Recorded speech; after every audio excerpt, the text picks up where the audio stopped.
imbricada, pues tenían mayor abundancia de tórtolas. Luego, la estructura, como digo, del paisaje influye, pero la otra parte de la...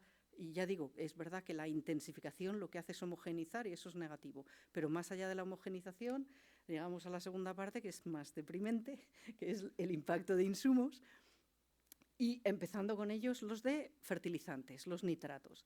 Y no solo el impacto de nitratos, sino cómo llegan la asociación a la irrigación. Evidentemente, en el campo se ponen nitratos para que, pues como fertilizante y, por tanto, para darle más capacidad de crecimiento al suelo, pero más recientemente, en las zonas donde se hace regadío y sobre todo regadío por tubo, pues se pone los nitratos directamente en el agua de regadío, que es la fertirrigación, y esto tiene sentido agronómico porque permite pues enfocar más el tratamiento a las necesidades y ser más targeted. Pero claro, el problema es que a efectos de la fauna, pues si esto se hace por goteo y llega un mamífero o un ave y viene a beber directamente del agua, de ahí esto les expone a beber a tener agua con altas concentraciones de nitrato. Esto, para ver que realmente el riesgo es real, os presento aquí información también de perdices radiomarcadas con GPS que permite tener información. Cada uno de estos puntitos es una localización, lo único era solo para ver que realmente puedes llegar a tener una precisión muy clara de dónde está la perdiz en cada momento, en qué sitio de la parcela, y sabiendo el uso del suelo, lo que nos permitía ver es cuál es la probabilidad de que usen distinto tipo de cultivos en distintos meses y a distintas horas del día. Lo que me interesa ahora mismo que os fijéis es esa línea más oscura de todos los meses, que son las vides de regadío, las viñas de regadío. También separábamos de viñas en secano, que no están tan marcadas, y lo que se ve es que las viñas de regadío a lo mejor en mayo no se usan, pero según va llegando los momentos de calor, sobre todo en las horas centrales del día, pues empiezan a usarse de forma prioritaria y sobre todo, por ejemplo, aquí en agosto. El hecho de que esto sea sobre todo con las vides de regadío y no necesariamente con las de secano, evidentemente que están buscando ahí sombra, porque las vides pues en ese momento tienen sombra, pero también agua. Luego, potencialmente van a estar expuestos. ¿Y esto es problemático, sí o no? Pues parte del trabajo que se hizo en colaboración con el grupo de toxicología del IREC era, en cautividad, darles de beber de forma controlada a las perdices agua sin nada, en la parte control, que está a la izquierda, el agua con las dosis de nitrato que se utiliza para regar en las viñas y una dosis mucho más baja. En este caso era de 500 y de 100, o sea, menos de la mitad. Y lo que se ve es que incluso con dosis bajas de nitrato en agua, cuando están bebiendo el agua con nitratos, tienen una probabilidad de...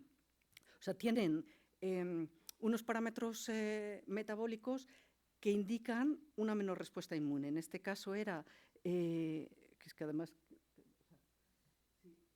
esta era la proporción de leucocitos con daño oxidativo, que en cualquier caso quiere decir leucocitos que funcionan peor y por tanto son menos buenos para defenderse de enfermedades, y en este caso era la respuesta a una inmunidad inducida, que también es mucho más baja. Es decir, si estás bebiendo nitratos, pues es más posible que tengas enfermedades. Pero además, el nitrato es un componente que puede ser neurotóxico, puede afectar también a tu capacidad de moverte, y en otros experimentos que también se hicieron allí, se ve que afectan a la capacidad de movimiento y, por tanto, a defenderse de depredadores. En este caso, lo que hacíamos era poner una perdiz que estaba en cautividad y a la que se sabía, por tanto, qué tratamiento se le había dado en cuanto a agua con o sin nitratos, en una jaula, que se puede ver un poco aquí, que tenía una barrera, pero cuando se abría la barrera, la perdiz solo podía salir corriendo en una dirección. Y lo que hacíamos era, digamos, fingir un ataque de depredador, o bien con una silueta de rapaz que bajaba rápidamente con una tirolina, o bien con un zorro que estaba subido encima de un patinete que se le acercaba también con un tiro. Y lo que se hacía es, en el momento en que se lanzaba el predador falso, abrir la puerta y ver cuánto tiempo tardaba en salir corriendo. Y lo que se ve es que estas perdices que están bebiendo incluso una dosis baja en nitratos, corren mucho más despacio, salen más tarde y corren más despacio, luego son más expuestas a ser también muertas por depredadores. Sobre todo la respuesta era tanto más clara cuando era una rapaz y no el zorro, probablemente porque la capacidad de verla desde arriba también disminuye. ¿Tiene esto efectos a nivel poblacional? O sea, sabemos que los individuos reaccionan de distinta manera, pero este efecto es lo suficientemente grande como para decir está afectando a las perdices a nivel general.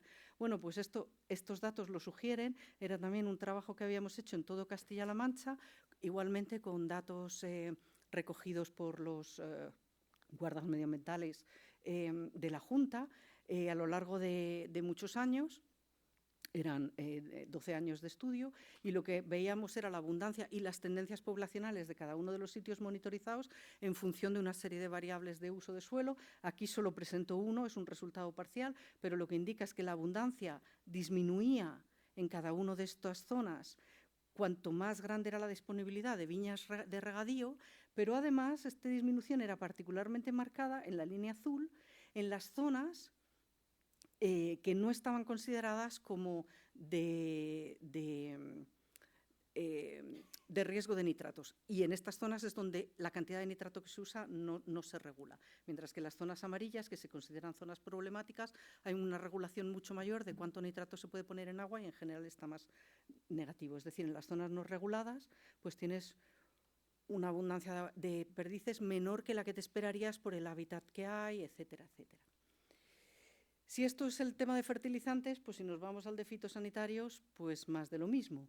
Por un lado, como normalmente se ponen los fitosanitarios, fungicidas, herbicidas o lo que sea, tradicionalmente han sido por fumigación encima de los cereales. Y claro, la mayor parte de las aves de medio agrícola crían en el suelo, luego en el momento de fumigar, esa agua con fitosanitarios cae encima de los huevos. Las cáscaras de los huevos en general son relativamente permeables porque necesitan que los embriones respiren, entonces eso permite que ese agua potencialmente traspase la cáscara y llegue a los embriones. Igualmente, de forma experimental, en la granja del Chaparrillo, lo que se hizo fue simular sobre huevos de perdiz de allí pues agua sin nada o agua con los fitosanitarios que normalmente se utilizan. Los distintos colores son distintos. En estos dos son distintos tipos era un fungicida y un herbicida, si recuerdo bien. Y en cualquier caso lo que se ve es que los embriones, o sea, los pollitos que salen de los huevos que han recibido ese agua con fitosanitarios, 30 días más tarde tienen un 20% menos de probabilidad de estar todavía vivos. O sea, hay un 20% de ellos que se mueren simplemente por haber recibido haber estado expuestos a estos tóxicos a través de la cáscara. Claro, si no se usa fumigación, ¿cuál es la alternativa? Por ejemplo, igualmente utilizar los fitosanitarios de forma más, agronómicamente otra vez, más inteligente, que es hacerlos de forma sistémica, se ponen alrededor de las semillas, lo que quiere decir que normalmente pasan a la plántula una vez está germinando. Eso permite utilizar globalmente menos pesticida y además de forma más fina, pero el problema es lo mismo. Para una ave granívora, si come granos antes de que germinen, eso les expone a una dosis muy alta de pesticidas. Y efectivamente esto es lo que el grupo de toxicología vio, que perdices que habían comido semillas blindadas tenían en su elemento una serie de tóxicos muy altos. Igualmente también experimentos en cautividad lo que decían es que las que han comido este tipo de semillas en el momento de la siembra, que es octubre-noviembre, los huevos que ponen luego en la primavera siguiente tienen mucha menos probabilidad de eclosionar o globalmente tienen puestas más bajas. O sea, que tiene unos efectos indirectos y subletales muy marcados. Si se mira, y por combinar con lo de la heterogeneidad del hábitat también, un trabajo reciente de la tesis de Elena Fernández Vizcaíno, lo que indicaba que era súper interesante, estaba basado en recoger perdices de muchos cotos también, de una gran zona, perdices recogidas en el momento de la caza. Y lo que se veía es que la cantidad de pesticidas que tenían las perdices recogidas era tanto menor si se habían recogido en zonas que tenían una mayor diversidad de hábitat. Y eso se ve aquí.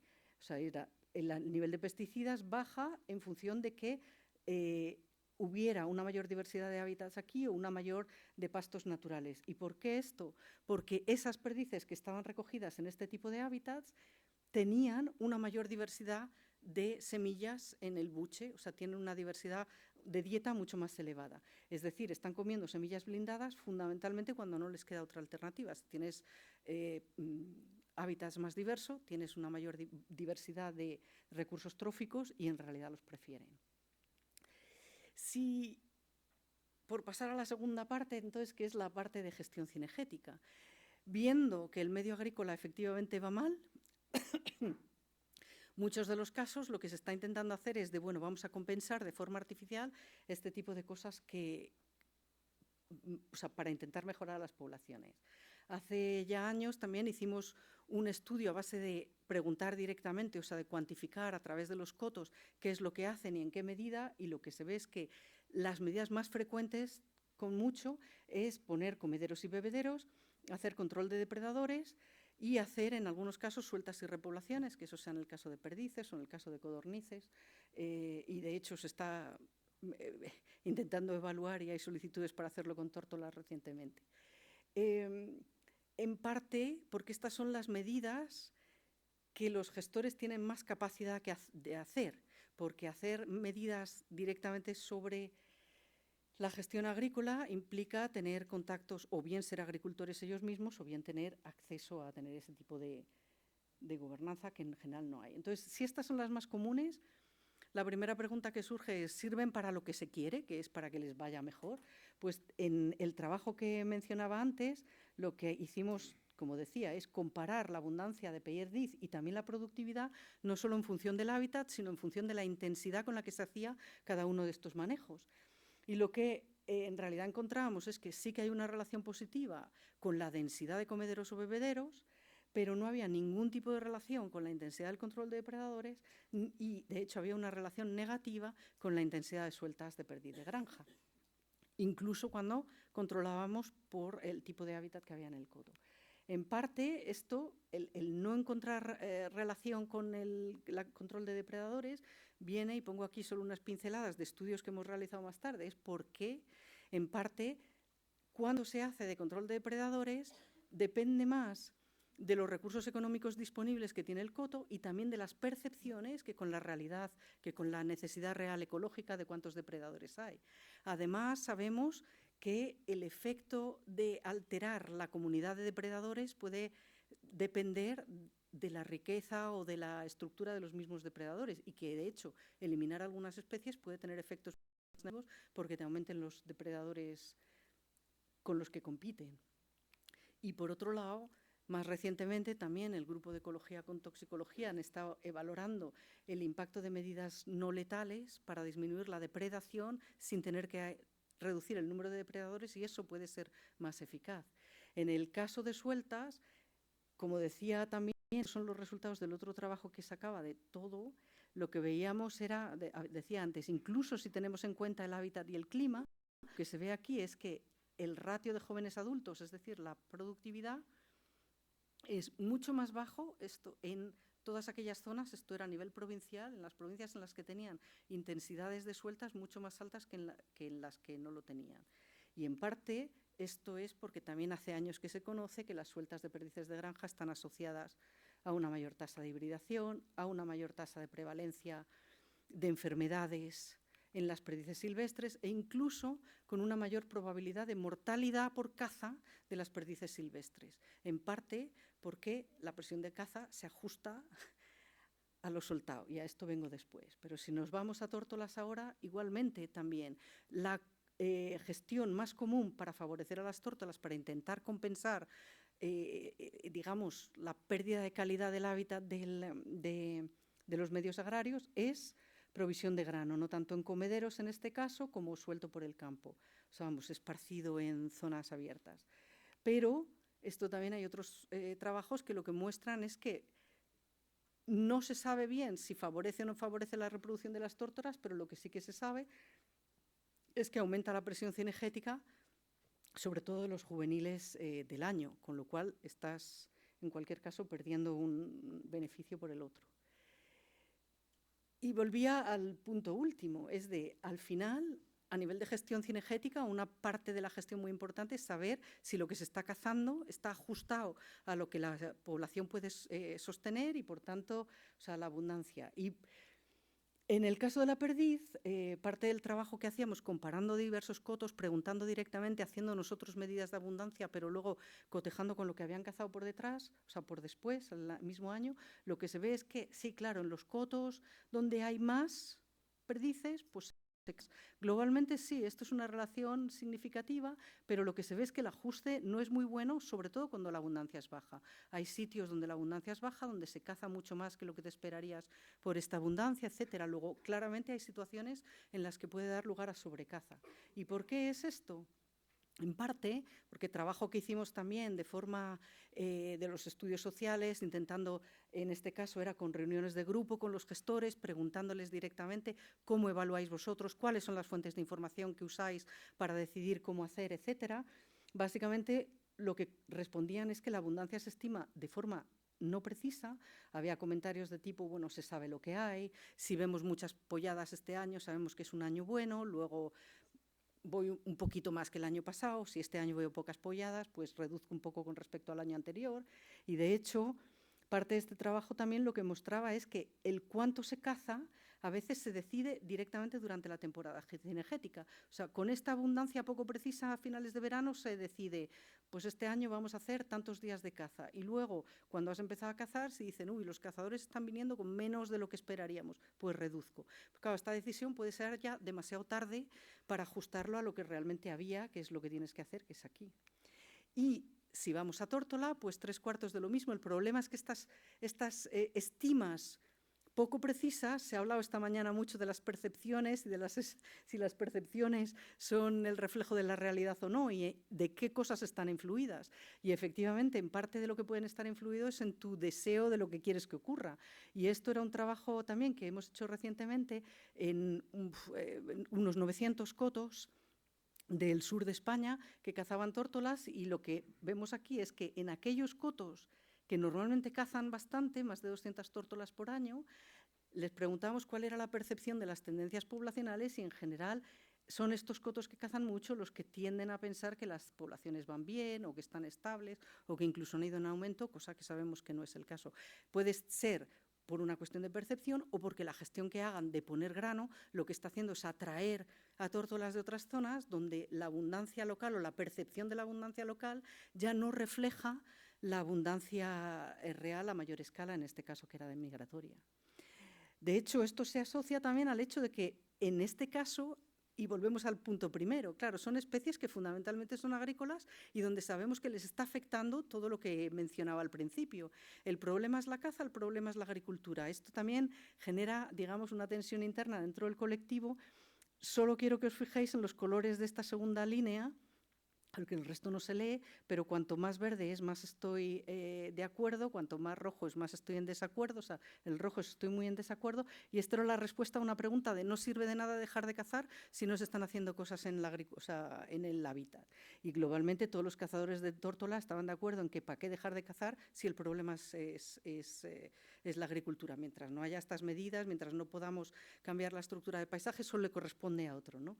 Y eso genera, pues, un problema suplementario.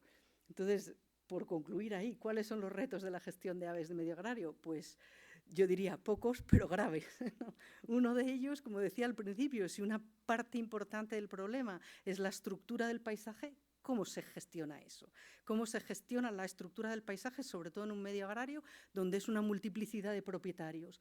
¿Cómo se puede modular el paisaje con medidas, por ejemplo, agroambientales que son voluntarias? ¿Cómo convences simultáneamente a los múltiples propietarios de una zona para que hagan cosas que sean complementarias unas a otras? Eso todavía no está resuelto ahora mismo. Y, por ejemplo, una de las pocas medidas, de las pocas políticas que había ahora mismo para hacer eso, que era la gestión de barbechos, el mantenimiento de la nueva PAC, de mantener un mínimo de barbechos que, aunque no te cambie la estructura del paisaje globalmente, sí cambia la estructura al menos del estrato herbáceo, porque crea situaciones de distinta estructura, y eso ha saltado a la primera de cambio. Pero claro, si nos vamos a los insumos, pues más de lo mismo. Intentar regular los insumos, intentar disminuir la cantidad de fertilizantes o de fitosanitarios para el bien de la biodiversidad, eso es una batalla de David contra Goliat, de momento parece, y también, como sabréis, ha sido la segunda cosa que se ha eliminado de la PAC en cuanto ha habido protestas.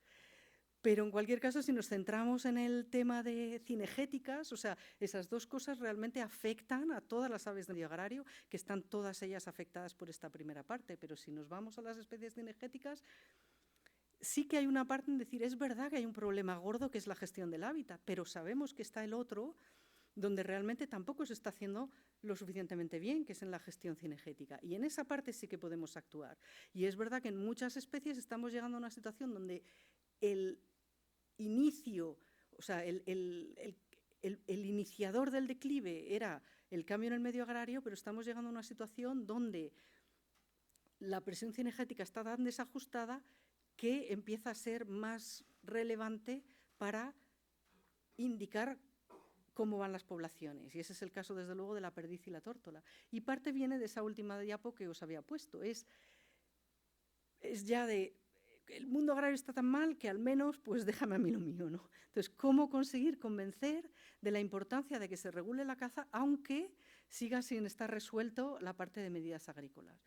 En cualquier caso, la otra parte hila un poco con lo que estaba diciendo Pelayo esta mañana. Parte del problema viene también de que la información que se usa para decidir cuánto cazar, cómo gestionar, no es lo suficientemente buena, no es lo suficientemente precisa o no está a la escala espacial apropiada, y es muy importante tener mejores datos a todas las escalas para poder integrar esta gestión adaptativa, donde Pelayo hablaba para gestionar las especies sobreabundantes, pero es exactamente igual de importante hablando de las de declive.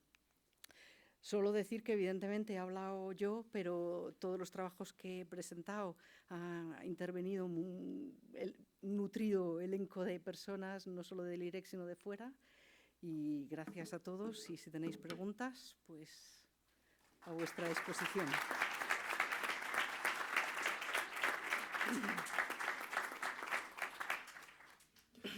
Pues muchas gracias, Beatriz.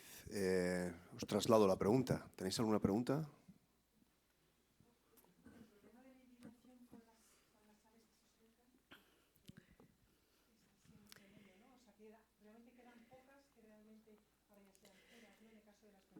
Sí, y también pues porque en el tiempo que se tiene uno elige cosas de las que decir. Entonces, ciertamente, o sea, el problema de la hibridación es importante, pero más allá de las implicaciones, digamos, evolutivas y de la especie, está también, o sea, había varios trabajos que a mí me parecen súper relevantes a este nivel, y era sobre las consecuencias, por ejemplo, demográficas de los híbridos en las perdices. Capturaban perdices a principio de temporada, sacaban sangre para hacer análisis genéticos y luego les hacían un seguimiento.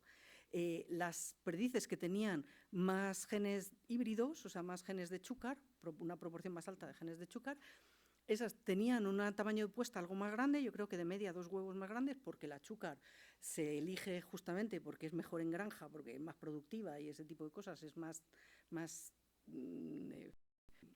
¿cuál es la palabra? Tame, o sea, más dócil en cautividad. Entonces tenían un poco más de puesta, pero en cambio tenían una probabilidad de mortalidad mucho más alta, pero mucho más alta. De hecho, creo que tenía por ahí. Y de hecho, o sea, justamente, esta era las híbridas. 11 meses más tarde tenían un 40% de supervivencia frente a más de un 60%. Luego, y sobre todo, con riesgo de mortalidad por depredación. Entonces volvemos a lo mismo también, o sea, son especies que están menos adaptadas al medio, van a ser más fácilmente depredables. Entonces, más allá del problema de la hibridación, del problema genético, digamos, evolutivo, está el hecho de que, de todos modos, en los sitios donde hay zonas híbridas son especies que están incluso, o sea, son individuos que, aunque consigan sobrevivir, están menos adaptados al medio que hay. Entonces, sí, es claramente problemático.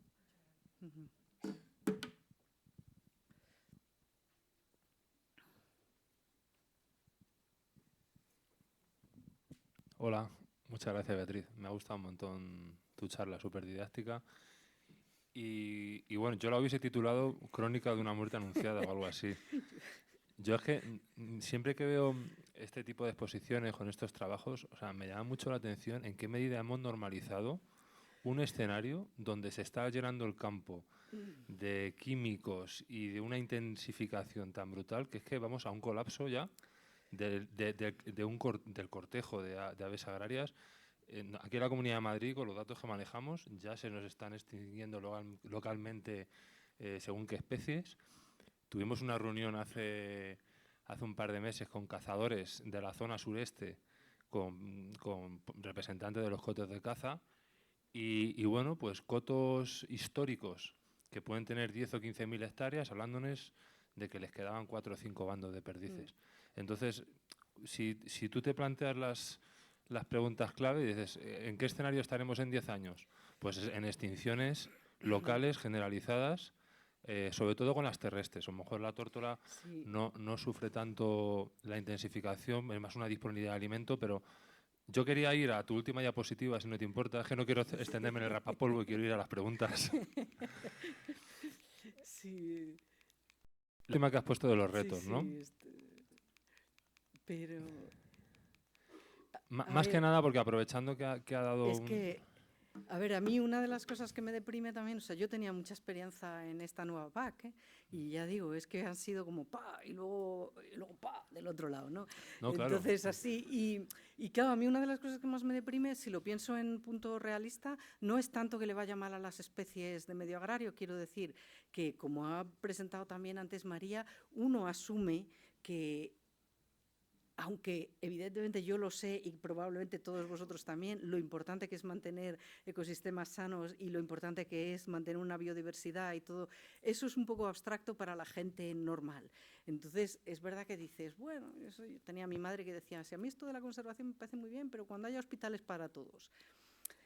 Yo entiendo, pero el problema, por ejemplo, yo lo veo más deprimente el hecho de que se sabe pertinentemente que el glifosato causa cáncer en humanos, que eso no estamos hablando de una cosa, o sea, es algo que afecta directamente a los humanos que están en medio agrario y ni con esas se ha conseguido que se prohíba, o sea, han dado una extensión de 10 años más. Claro, cuando te ves en eso dices, ¿a quién le van a importar las perdices más que a 4 locos por aquí? Entonces, esa parte a mí me genera más. Pero yo sí que creo que en algún momento esto, o sea, es verdad que el sistema agronómico hay que repensarlo enteramente y eso es complicado. Y ya se ha visto en las múltiples, o sea, es complicado y está todo el mundo en las calles por eso, por múltiples razones. Pero en algún momento esto es tan no sostenible que yo creo que caerá por su propio peso. Otra cosa es lo que hayamos perdido de camino. Sí, precisamente es lo que quería plantear, aprovechando de la charla de Ignacio Doadrio. Yo soy muy realista, o sea, vamos a un escenario de que va a desaparecer la perdiz de amplias zonas, encima con vocación perdicera, pero envenenadas, ¿no? Entonces, yo no sé en este contexto en qué medida los recursos genéticos locales que nos quedan, esos 4 bandos de perdices que no entiendo cómo han sobrevivido, en qué medida, y esto se lo lanzo a Ignacio Doadrio, salvaguardar a día de hoy, porque esto lo conecto con lo que hablabas de gestión cinegética. Yo creo que lo que predomina en España es la no gestión cinegética. Sí. O sea, no sé, la palabra gestión puede ser una de las más vilipendiadas, ¿no? de este país, porque no se hace nada. O sea, es decir, volver a redactar la orden de Vedas modificando las fechas no es gestionar cinegéticamente. Gestionar cinegéticamente es saber lo que tienes, que en esta escuela lo primero que nos enseñan, ¿no? El inventario y luego la ordenación. No puedes gestionar si no hay inventario, y no hay inventarios. Habrá alguna comunidad autónoma que habrá dedicado más recursos, pero en general no se hace. Entonces, en una no gestión se me ocurre que lo poquito que se puede hacer y pedirle a nuestros responsables a ciertos niveles es que nos ayuden a salvaguardar genéticamente esas especies que en 5, 10, 15 años van a empezar a extinguirse. Pienso en las perdices, por ejemplo, que igual... Hombre, a ese nivel es verdad que ahora mismo hay una granja, ¿te acuerdas de cómo se llama? Bueno, está en el sur, vamos, está entre, donde, o sea, se ha hecho específicamente para guardar al menos, o sea, sí que está. Sé que luego hay debate entre los genetistas en los que yo no me incluyo, entonces no voy a entrar ahí, pero de cuánto de realmente puras son las perdices puras que están allí, pero bueno, según los marcadores que uses y esas cosas, pero la idea era exactamente esa. Al menos a nivel de perdiz sí que hay una iniciativa andaluza de decir, bueno, se tiene un sitio donde al menos lo que hay ahí dentro está, digamos, certificado por los genéticos como lo más aproximado posible a los ancestros. Pero me refiero, perdona Beatriz, más a nivel micro, no a macro. Ya. Es decir, no que sea una perdiz libre de chucas, sino que si tenemos una serie de ejemplares que han sobrevivido a Sí. toda esta locura y quedan en ciertas zonas de la Comunidad de Madrid o de Castilla-La Mancha, ¿no serían esos ejemplares dignos de estudio o de conservación genética para lo que pueda venir? Cierto, sí, yo creo que sí, aunque que diga, vamos, Nacho, sí. En definitiva, todos acabamos teniendo introgresión genética, incluso de neandertales, ¿no? Entonces, que sean puras o no puras, me daba un poco lo mismo, pero sí esos genes adaptativos que permiten en un espacio temporal que esas perdices resistan a ambientes determinados. Creo que por ahí está más el tema. Pero que ahí sí. lo hilo con lo primero que habías dicho tú. ¿Dónde están esas aldeas de Asterix cuando no hay ni siquiera una buena monitorización de dónde están los sitios, dónde van bien, etcétera? O sea, falta mucho más información, o sea, con respecto al punto final. Si esa información existiera, pues sería fácil priorizar, decir, mira, pues vamos ahí, vamos a concentrar los recursos no solo de investigación, de gestión, de protección, pero vamos, empezamos por el hecho de que tampoco hay información suficientemente fiable a ese respecto. Pero claro, la pregunta siguiente, si las perdices están tan mal, lo que es menos visible y menos económico está peor, ¿o no? Sí, totalmente. No, yo me planteé cuando al principio, ya digo, si vamos a sisones, por ejemplo, que es que además se conoce menos, es peor, o sea, efectivamente. Si vamos a otras aves esteparias, sisones, gangas, es considerablemente peor. Porque además realmente de la perdiz se sabe mucho, aparte de que porque es fácil tenerla en cautividad, porque ha habido siempre recursos para estudiarla, porque había el interés socioeconómico detrás. De especies que solo tienen el interés social de su conservación, muchísimos menos recursos y por tanto menos conocimiento. Sí. Y peores declives. Bueno, pues muchas gracias. Bueno, la verdad es que hay un montón de preguntas. Yo también tengo alguna pregunta. Deberíamos estar aquí. Soy un moderador nefasto porque solo tengo dos comunicaciones y no soy capaz de mantener el ritmo. O sea, que imaginaos, si tuviese las 15 que vienen después. Sí, ¿una pregunta más? Sí, Dani. Pues retomando justo donde lo habéis dejado de sisones, gangas y demás, yo quería añadirle una cosa más a esto, que es qué proyección tiene, por ejemplo, las fotovoltaicas ahora, que bien a esos sisones, gangas y demás. Va a haber un congreso de aquí en breve, te remito así, no me enrollo. Es una pregunta que es más larga, pero probablemente va a haber un workshop específico de eso online en breve, así que te mandaré información. Vale, te la pediré, es interesante. Muy bien. Pues muchas gracias. Me ha dado instrucciones Ramón para que haga un descanso de un cuarto de hora. ¿Es realista? ¿No es realista? ¿Cómo estamos? Sí, ¿no? Yo creo que sí, porque ahora vienen una serie de comunicaciones y si no hay descanso, pues no vamos a aguantar. Sí, nos caemos. Luego habrá un tiempo de discusión, podemos retomar estas preguntas que han quedado ahí. Muy bien, pues muchas gracias a todos. Nos vemos en un cuarto de hora.